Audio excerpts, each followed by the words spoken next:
आज मैं आपके सामने माता तुलसी और भगवान शालिग्राम की जो पौराणिक कथा है उसे सुनाने जा रहा हूं। आज हम जानेंगे कि जालंधर की पत्नी वृंदा का तुलसी रूप में जन्म क्यों हुआ, आखिर क्यों तुलसी का विवाह शालिग्राम से हुआ।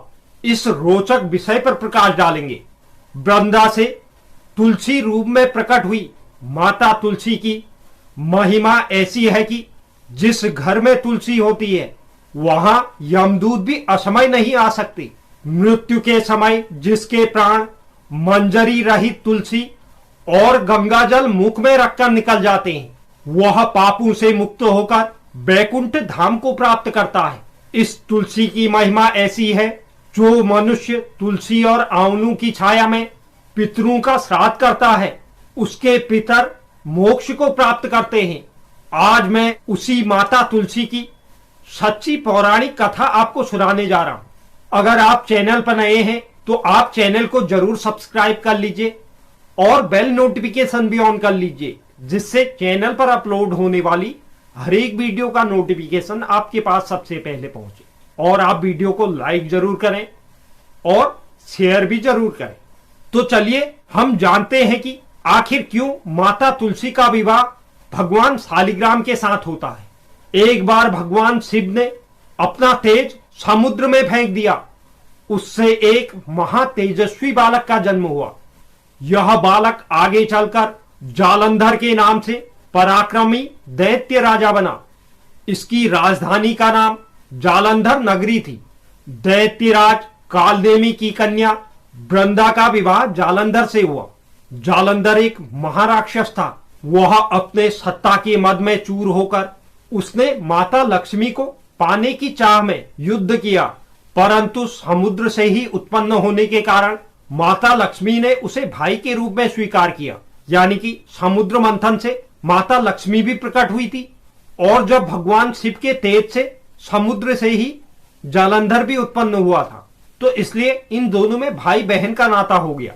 अब वहां से पराजित होकर वह देवी पार्वती को पाने की लालसा में कैलाश पर्वत पर गया। भगवान देवादिदेव शिव का ही रूप धरकर वह माता पार्वती के समीप पहुंचा, लेकिन माता ने अपने योग बल से उसे तुरंत पहचान लिया और माता वहां से अंतर्ध्यान हो गई। देवी पार्वती ने क्रुद्ध होकर सारा वृतांत भगवान विष्णु को सुनाया। जालंधर की पत्नी वृंदा बहुत पतिव्रता थी। उसी के पतिव्रत धर्म की शक्ति से ही जालंधर को न तो कोई मार सकता था और न उसे कोई पराजित कर सकता था। इसलिए जालंधर का नाश करने के लिए वृंदा के पतिव्रत धर्म को भंग करना बहुत आवश्यक हो गया था। इसी कारण भगवान विष्णु ने लीला रची और वह ऋषि वेश में वन में जा पहुंचे, जहां पर वृंदा अकेले भ्रमण कर रही थी। भगवान के साथ दो मायावी राक्षस भी थे, जिन्हें देखकर वृंदा भयभीत हो गई। भगवान विष्णु जो ऋषि वेश में थे, उन्होंने वृंदा के सामने ही उन दोनों राक्षसों को भस्म कर दिया। यह भगवान विष्णु की लीला का एक हिस्सा था। जिस समय यह सब हो रहा था, उस समय जालंधर कैलाश पर्वत पर भगवान शिव के साथ युद्ध कर रहा था। वृंदा ने ऋषि की यह शक्ति देखकर वर्तमान समय में जालंधर की स्थिति के बारे में ऋषि से पूछा। भगवान विष्णु जो ऋषि वेश में थे, उन्होंने अपने माया से दो बानर प्रकट किए। एक बानर के हाथ में जालंधर का सिर था और दूसरे बानर के हाथ में जालंधर का धड़ था। अपने पति की यह दशा देखकर वृंदा मूर्छित होकर वहां पर गिर गई। होश में आने के बाद वृंदा ने ऋषि रूपी भगवान से प्रार्थना की कि वह उसके पति को जिंदा कर दे।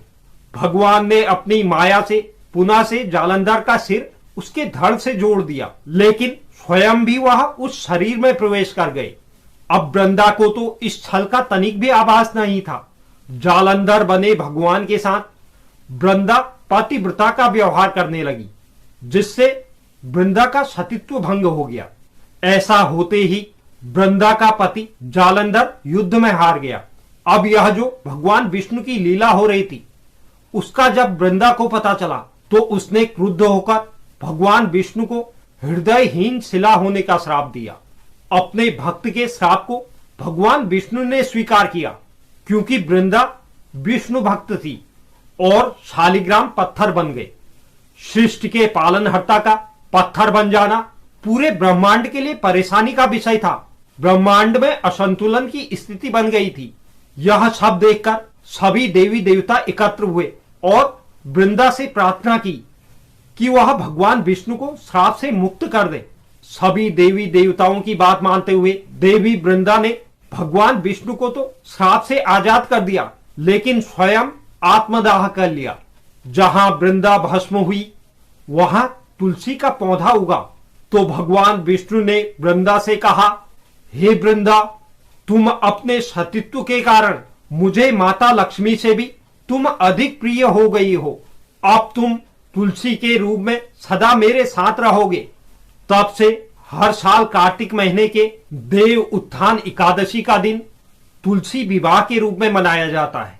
भगवान विष्णु ने कहा, जो भी मनुष्य मेरे शालिग्राम रूप के साथ तुलसी विवाह करेगा उसे इस लोक और परलोक में विपुल यश प्राप्त होगा।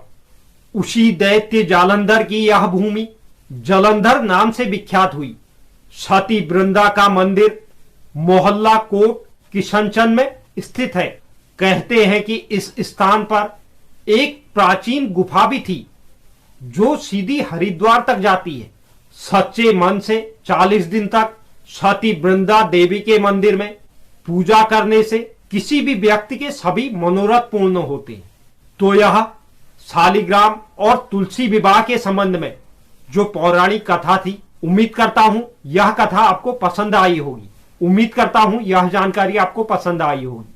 तो अगर आपको वीडियो अच्छा लगा है तो आप वीडियो को एक लाइक जरूर कर दीजिए और वीडियो को शेयर भी कर दीजिए।